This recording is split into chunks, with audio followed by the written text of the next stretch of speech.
আয়াতের ব্যাখ্যা, হে ঈমানদারগণ! তোমাদের উপর রোজা ফরজ করা হয়েছে, যেমন ফরজ করা হয়েছিল তোমাদের পূর্ববর্তীদের উপর, যাতে তোমরা তাকওয়া অর্জন করতে পারো। সূরাহ আল বাকারা 2:1-3। এটি একটি গুরুত্বপূর্ণ আয়াত, যা রোজাকে শুধুমাত্র শারীরিক উপসর্গ হিসেবে না দেখে আধ্যাত্মিক এবং ধর্মীয় দায়বদ্ধতা হিসেবে তুলে ধরে। এখানে রোজার উদ্দেশ্য এবং তা থেকে অর্জিত ফলাফল নিয়ে আলোচনা করা হয়েছে। হে ঈমানদারগণ! এই আয়াতটি মুমিনদের উদ্দেশ্যে।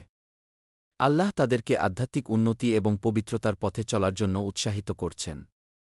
এটি তাদেরকে এই নির্দেশনা দেওয়া হচ্ছে যে, রোজা রাখা তাদের জন্য একটি গুরুত্বপূর্ণ দায়িত্ব।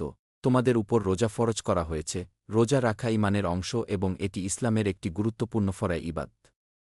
রোজা শুধুমাত্র খাওয়া-দাওয়া বন্ধ করার বিষয় নয়, বরং এটি আল্লাহর প্রতি আনুগত্য এবং আত্মসংযমের প্রতীক। মুসলিমরা সেহরি থেকে শুরু করে ইফতার পর্যন্ত খাবার ও পানীয় থেকে বিরত থাকে, এবং এটির মাধ্যমে তারা আল্লাহর প্রতি তাদের দায়িত্ব পালন করে, যেমন ফরজ করা হয়েছিল তোমাদের পূর্ববর্তীদের উপর। এখানে বলা হয়েছে যে, রোজা শুধুমাত্র ইসলামে নয়, বরং পূর্ববর্তী আব্রাহামিক ধর্মসমূহেও ছিল।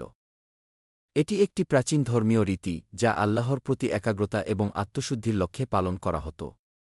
এভাবে এটি প্রমাণিত হয় যে, রোজা বিশ্বের সকল ধর্মে একটি সাধারণ আধ্যাত্মিক অনুশীলন, যাতে তোমরা তাকওয়া অর্জন করতে পারো। রোজার আসল উদ্দেশ্য হল তাকওয়া অর্জন করা। তাকওয়া মানে আল্লাহর প্রতি সচেতনতা, তার প্রতি ভয় এবং আত্মসংযম। রোজা একজন মুসলমানকে শারীরিক আবেগ, ইচ্ছা এবং অভ্যন্তরীণ অনুভূতিগুলোকে নিয়ন্ত্রণ করতে শেখায়, এবং আল্লাহর প্রতি তার শ্রদ্ধা ও আনুগত্য বৃদ্ধি পায়।